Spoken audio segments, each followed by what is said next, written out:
monsieur, bonsoir. Bienvenue dans ce journal. L'actualité ce soir dominée par le Covid-19. Mais notons que Chantal Camara et Patricia Okwakou, deux magistrats hors hiérarchie nommés respectivement président de la Cour de cassation et président du Conseil d'État, ils vont occuper ces fonctions pour 5 ans.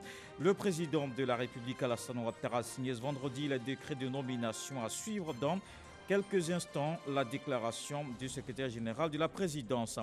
La Côte d'Ivoire enregistre 24 nouveaux cas confirmés d'infection à coronavirus. Le nombre total de contaminations s'élève désormais à 218 dans le pays. 19 personnes recouvrent la bonne santé et en note un décès. Le ministère de la Santé a fait le point. Il appelle les populations au strict respect des gestes barrières. Une alternative pour la poursuite des cours. Le ministère de l'Éducation nationale ouvre des plateformes en ligne. Les enseignements vont se poursuivre aussi sur les antennes de la RTI, la télé et la radio. Tous les élèves appelés à être ponctuels aux heures de diffusion. Ajoutons également que cette initiative du gouvernement des cours à distance est le sujet à suivre dans le dossier vidissime de ce journal. Et vous allez le voir, les initiatives privées apportent aussi leur contribution. Mais en attendant, la Constitution, dernièrement modifiée, institue une Cour de cassation et un Conseil d'État. Le président de la République a nommé 2 magistrats hors hiérarchie en qualité de président de ces 2 institutions. Je vous propose la déclaration du secrétaire général de la présidence de la République, Patrick Hachi.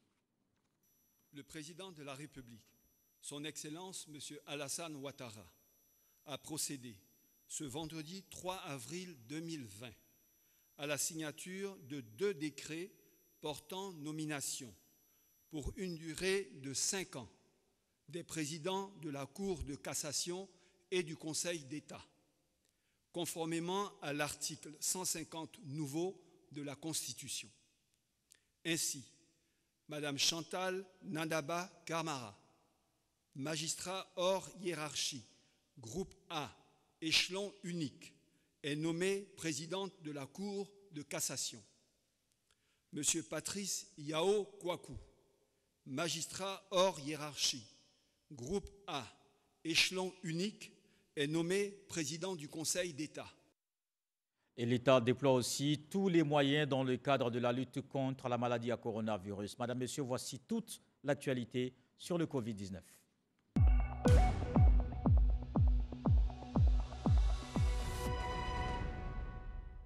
24 nouveaux cas confirmés d'infection à coronavirus, 218. C'est donc le nombre total de personnes infectées en Côte d'Ivoire. Une bonne nouvelle cependant, des malades recouvrent la santé. À ce jour, ils sont 19 guéris et en note un décès. Le ministère de la Santé a fait le point sur la pandémie à la date de ce vendredi 3 avril.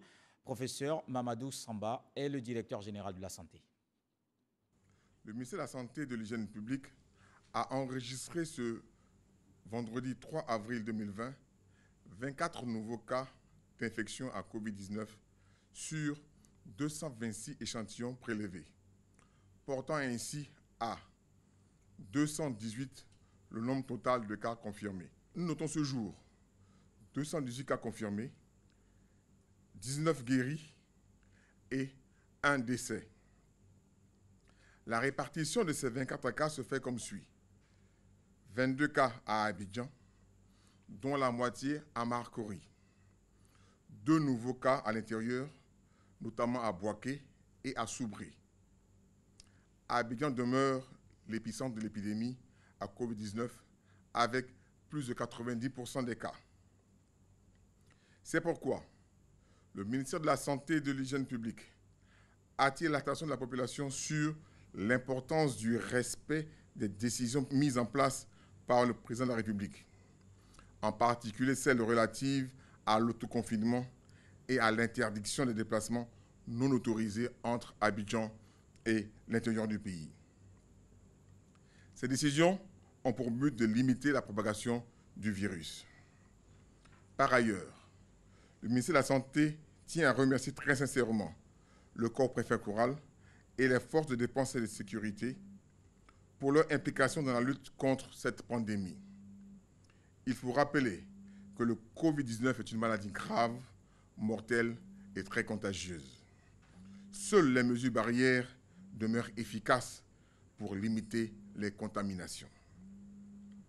Devant l'apparition de signes tels que la toux, la fièvre et ou les difficultés respiratoires, il faut contacter de toute urgence les numéros gratuits suivants: le 143, le 101, le 125 et le 119. Le gouvernement, à travers le ministère de la Santé et de l'Hygiène publique, remercie et félicite tout le personnel de santé pour son dévouement et son professionnalisme dans la lutte contre cette pandémie. Et dans cette lutte, il y a de bonnes nouvelles. 5 personnes, parmi elles des enfants, sortent de confinement. Ils sont issus d'une vague de 18 volontaires qui étaient confinés à l'Institut national de la jeunesse et des sports à Makori. Ils sortent ce vendredi parce que déclarés négatifs au Covid-19.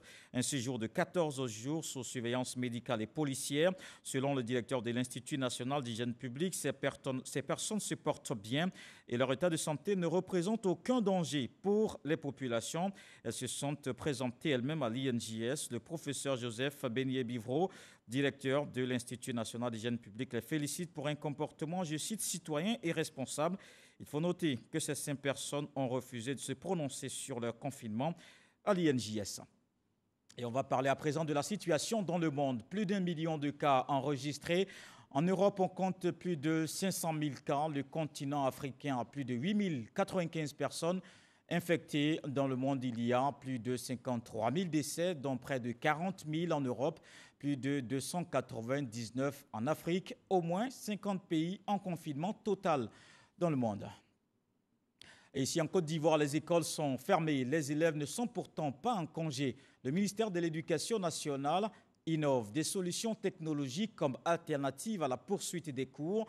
Les apprenants peuvent suivre les programmes via les plateformes technologiques, mais surtout les antennes de la RTI, les chaînes de télé et de radio. Une annonce faite ce vendredi lors du point presse quotidien sur cette crise sanitaire. Mahama Traoré.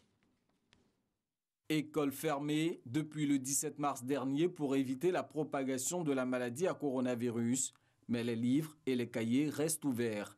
Avec l'appui de la radiodiffusion télévision ivoirienne RTI et du web, le ministère de l'Éducation nationale lance des programmes de cours à distance. Ils seront disponibles en ligne dès ce lundi 6 avril et diffusés à la télé et à la radio à compter du jeudi 9 avril. Cette innovation vise à assurer la continuité de l'apprentissage. Les sites à consulter sont les sites du ministère de l'Éducation nationale, de l'enseignement technique et de la formation professionnelle. Le site www.facebook.com/éducation télé. Nous avons aussi 2 plateformes, une pour l'enseignement général et la deuxième pour l'enseignement technique et la formation professionnelle. Donc, le site de l'enseignement général, c'est www.école-ci.online. Et pour l'enseignement technique et la formation professionnelle, c'est www.maformationenligne.cpntic.ci. Pour la télé et la radio,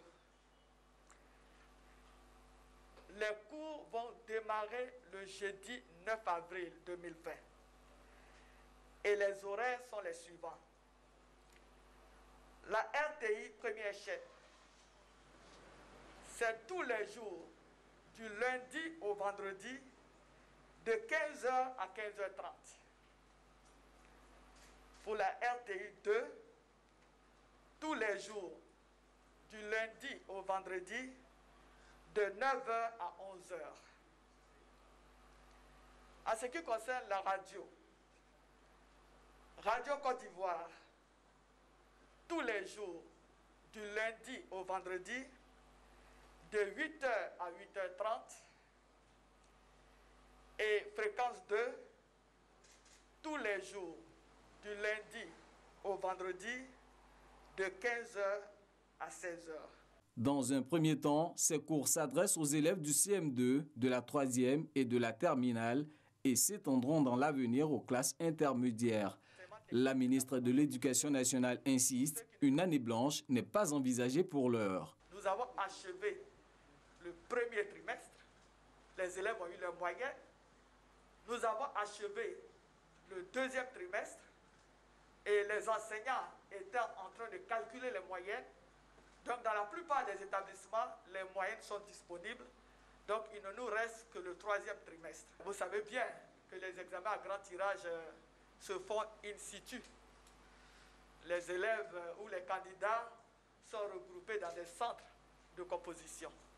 Pour le moment, c'est le confinement total pour les élèves à la maison. Donc ce que nous faisons, nous cherchons à continuer les enseignements. Dans un style pédagogique, Kandia Camara invite l'ensemble de la communauté éducative à respecter les mesures barrières afin de briser la chaîne de transmission de la maladie à coronavirus, un message qui vaut aussi pour les consommateurs de tabac et d'alcool. Tous ceux qui fument sont plus à risque que ceux qui ne fument pas. Donc il faudrait vraiment profiter de cette crise pour arrêter de fumer.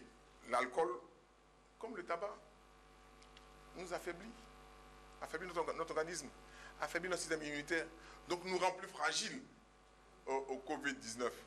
Une consommation abusive d'alcool favorise plus l'installation du Covid-19 et surtout les formes graves.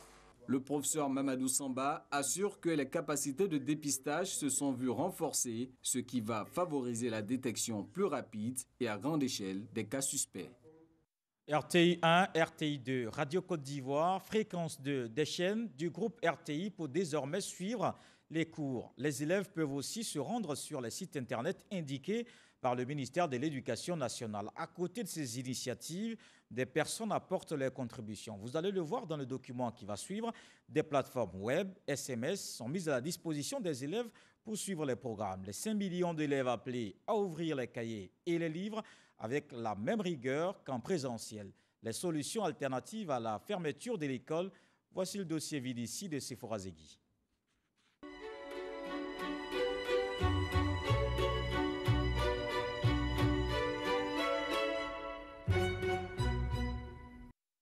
Riviera Golf, au 3e étage de ce bâtiment, une start-up spécialisée dans l'éducation. Ce matin, Christelle Hien remobilise son staff sur la stratégie à adopter pour repositionner ces deux solutions. On avait prévu des spots radio et télé dont le reste tu as pu vérifier tout ce qui est diffusion sur la RTI et sur la radio Côte d'Ivoire. Cette start-up évoluant dans l'éducation et les nouvelles technologies existe depuis 2 ans en Côte d'Ivoire. Ces propositions Edu, une plateforme SMS à partir de laquelle les élèves en classe de CM1 à la 3e peuvent recevoir des cours pour faciliter leur révision depuis leur domicile, et prenezlesfeuilles.com, une interface web accessible aux élèves des classes de 3e à la terminale. Des solutions inspirées du Kenya qui l'utilisent depuis des années avec succès. Donc lorsque l'enfant envoie ou le parent envoie EDU au 98 051, il reçoit automatiquement un message pour lui dire qu'il est bienvenu au service d'apprentissage de révision. Il recevra en fait le cours qu'il choisit de réviser et à la suite du cours, il recevra un quiz. Avant la fermeture des établissements scolaires suite au Covid-19, cette plateforme accueillait 2000 abonnés. Aujourd'hui, ce sont plus de 20 000 abonnés qui utilisent ce service. L'utilisation de ces deux plateformes est gratuite jusqu'au 8 avril.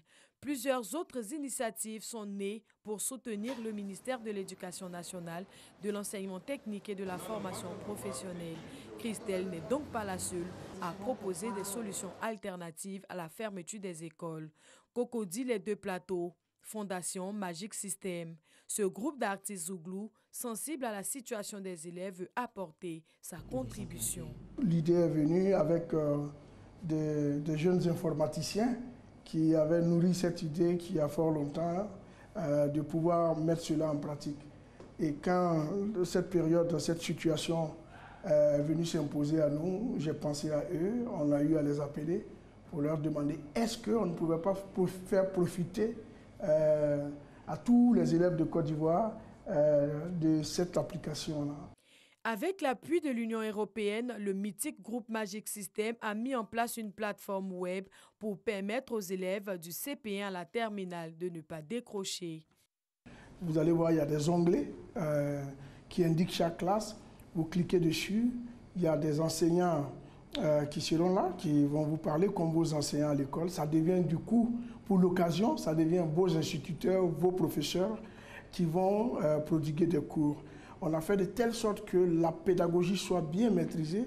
Toutes ces initiatives qui visent à aider les élèves à être en contact continuel avec leurs livres et cahiers sont louables selon Béranger Ncho, enseignant-chercheur à l'université Jean-Laurent-Guédé de Daloa. Il émet tout de même des réserves. Toute solution a ses limites. Et l'une des limites, c'est d'abord l'accessibilité. Encore, il y a aussi des inégalités qui peuvent se créer. Alors, le parent qui ne maîtrise pas l'outil informatique, comment est-ce qu'il fait? Au niveau des SMS, alors, vous savez que les SMS sont limités à 160 caractères. Alors, quel contenu de cours on peut donner via SMS? Donc là, c'est un peu limité. Mais au niveau du web également, il y a la question de régulation ou de contrôle. Et justement, la ministre en charge de l'Éducation nationale en a tenu compte. Depuis l'annonce de la fermeture de l'école le 16 mars dernier, la tutelle multiplie les séances de travail pour tester de nouveaux programmes de formation à distance en vue d'assurer la continuité de l'école pour les plus de 5 millions d'élèves que compte la Côte d'Ivoire. Au nombre de ces solutions, le téléenseignement, un enseignement à distance par la télévision ou la radio. Un partenariat a donc été signé avec la RTI pour la diffusion de capsules contenant des cours donnés par des enseignants. Des cours via la télévision qui ne sont pas obligatoires selon Kandia Camara. Ces cours sont fortement recommandés. Et c'est la raison pour laquelle je voudrais demander aux parents d'élèves de faire en sorte qu'aux horaires indiqués, leurs enfants soient soit devant la RTI, en train de regarder la première chaîne, la deuxième chaîne, ou en train d'écouter la radio, ou alors sur Internet pour suivre les cours en ligne. Cela est important parce que, comme nous avons dit, nous voulons assurer la continuité de l'apprentissage pour nos élèves. Le téléenseignement initié par le ministère de l'Éducation nationale, de l'enseignement technique et de la formation professionnelle sera effectif dès le 9 avril 2020 sur les antennes du groupe RTI. L'école est certes fermée, mais les cahiers restent ouverts. Il est demandé aux élèves de Côte d'Ivoire de s'accommoder à ces nouveaux outils d'études en attendant la réouverture des classes. Le dossier vide ici, les écoles fermées, mais il y a des solutions alternatives de cours à distance en cette période de crise sanitaire mondiale. Et sur le terrain, la lutte contre le Covid-19 continue, le personnel soignant à l'œuvre, les malades sont pris en charge. Le ministre de la Santé était à leur côté et Jeanne Kaolé apporte le soutien du gouvernement. Le dispositif technique va se renforcer. Salima Toudia. C'est un ministre compatissant, soucieux de l'état de santé des cas confirmés en Côte d'Ivoire, qui s'est rendu au service des maladies infectieuses et tropicales du CHU de Cocody pour s'enquérir des nouvelles des malades et prendre le pouls de la situation. Nous avons à ce jour 15 guéris. Ces guéris-là sortent d'ici. Donc nous sommes venus voir comment les choses se passent. Déjà, il y a eu 15 guéris sortis d'ici. Ça veut dire que le système est performant. Et nous souhaitons qu'il en ait de plus en plus. Et surtout avec l'amélioration en cours du service, l'extension, la réhabilitation, un service de réanimation qui va être totalement dédié. Le professeur Bois qui est en compagnie du professeur Serge Éolier, notre expert du comité de veille sanitaire. Je crois que l'espoir est permis. Une visite pour aussi apporter son soutien et être à l'écoute du personnel soignant qui jusqu'ici sont aux côtés des malades. Il y a certains patients qui sont en isolement avec un soutien psychosocial et traitement symptomatique et certains autres patients reçoivent le traitement spécifique qu'on a proposé dans la directive nationale. Présent à cette visite, le représentant résident de l'OMS note de bons points. Et après cette visite, nous voyons que c'est un centre qui répond aux normes donc, de prise en charge et de traitement des malades. Et cela est rassurant. Et nous avons vu des respirateurs, nous avons vu des lits qui sont aménagés, nous avons vu des patients avec des accès limités, comme recommandé, avec un système de prévention et de contrôle de l'infection qui est également en place. Donc cela rassure l'OMS et nous voulons encourager encore le pays, le gouvernement de la Côte d'Ivoire avec le ministre de la Santé, à renforcer encore toutes les capacités de prise en charge des malades. Le ministère de la Santé et de l'Hygiène publique a encore une fois invité les populations à prendre conscience de la situation et à respecter les mesures de prévention. On va rester avec Salimatou Dia qui nous emmène au cœur du service des maladies infectieuses. Les médecins traitant les malades à la tâche au quotidien. Ils font le point de chaque cas tous les jours.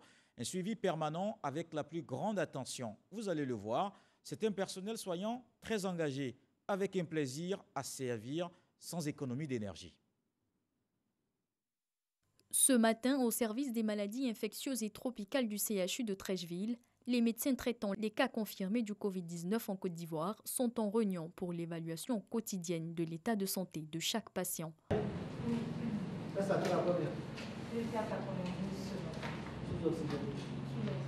Des médecins au front dans la prise en charge médicale du Covid-19 en Côte d'Ivoire depuis l'annonce du premier cas confirmé le 11 mars dernier. On n'a aucun problème particulier, qu'on soit en face d'un malade fortement suspect, d'un malade confirmé. On applique ce que nous savons faire, c'est-à-dire prendre en charge un patient, lui proposer les meilleurs soins possibles, aussi bien des soins médicaux que l'assistance psychologique et beaucoup de conseils par rapport à ce qu'il voit, la peur de décéder, la peur d'avoir des complications. Donc c'est notre rôle avec toute l'équipe.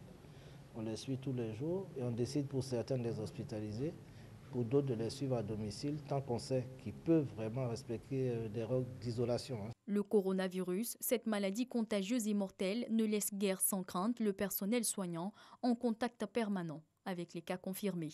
On considère que le risque zéro n'existe pas et le risque est majeur avec toute personne avec laquelle on parle. Donc vous allez nous voir en permanence masqués. Une fois qu'on entre dans les zones à risque hautement épidémique, on change complètement.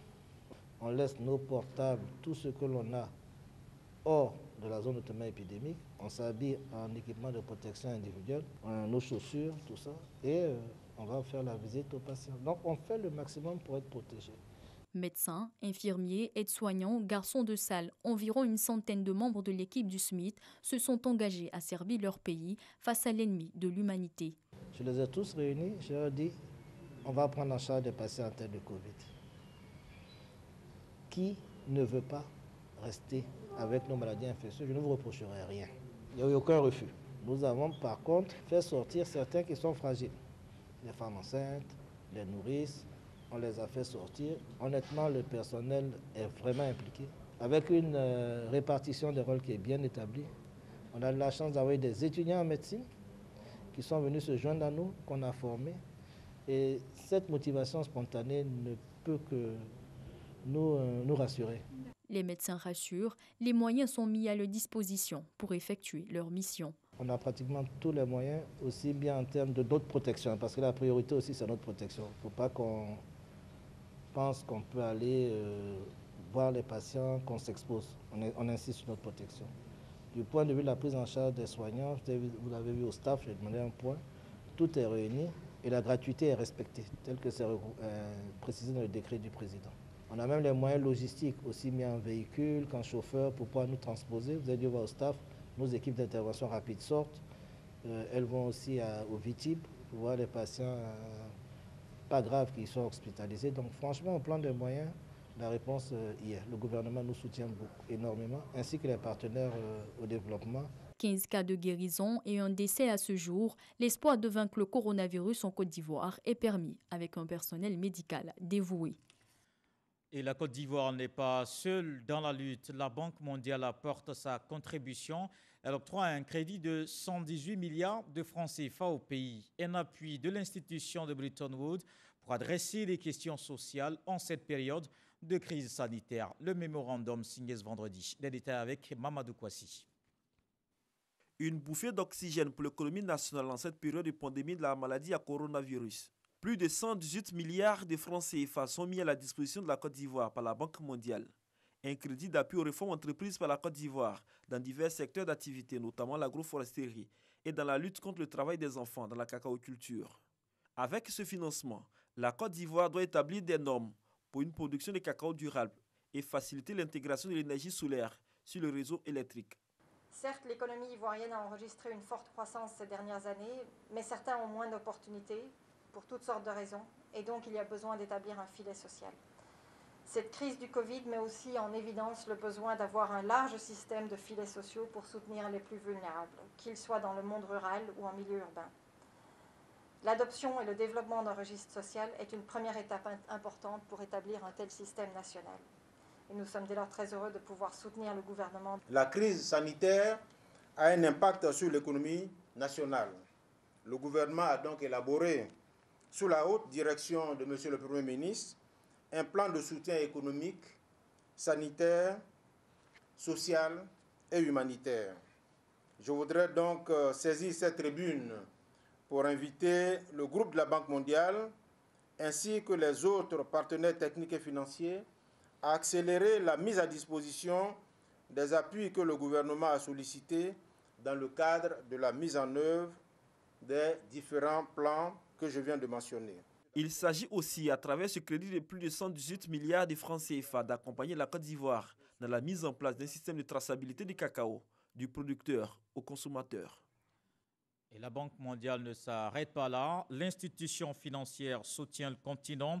Elle débloquera plus de 8 000 milliards de francs CFA pour soutenir les pays africains, un montant pour les aider à la relance post-crise sanitaire.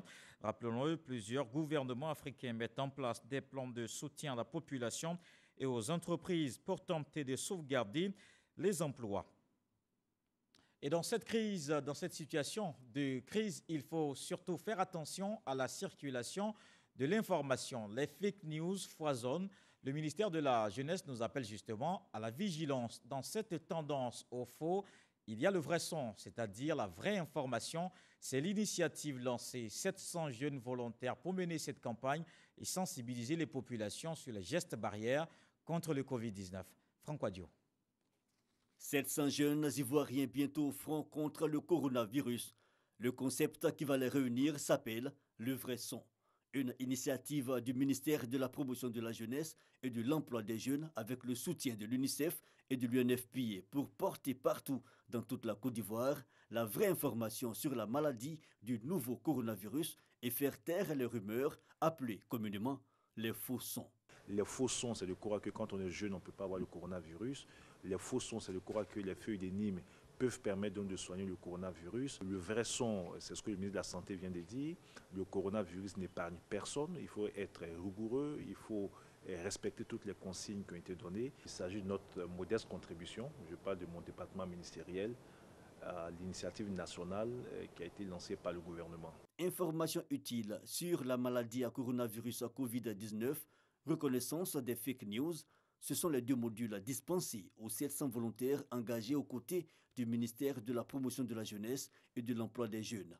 Initiative à laquelle prendront part des célébrités. Une initiative d'ailleurs saluée par le ministre de la Santé et de l'Hygiène publique présent au lancement des activités. Aujourd'hui, l'autre aspect important, c'est les moyens de communication, de sensibilisation. Tous ces jeunes qui ne jurent que par les réseaux sociaux, il faut aller sur leur propre terrain et leur donner les bonnes informations. Cela passe par la formation, par la sensibilisation. Rappelons que 500 volontaires sur les 700 vont exercer sur les réseaux sociaux et les 200 autres sur le terrain avec l'appui du ministère de la Santé et de l'Hygiène publique, lancé le 2 avril. Ceux qui voudraient participer à cette campagne sont appelés à s'inscrire sur le site du ministère de la Promotion de la Jeunesse et de l'Emploi des Jeunes. Rappelons que la salle qui a servi de cadre au lancement du concept Le Vrai Son a été désinfectée quelques heures auparavant.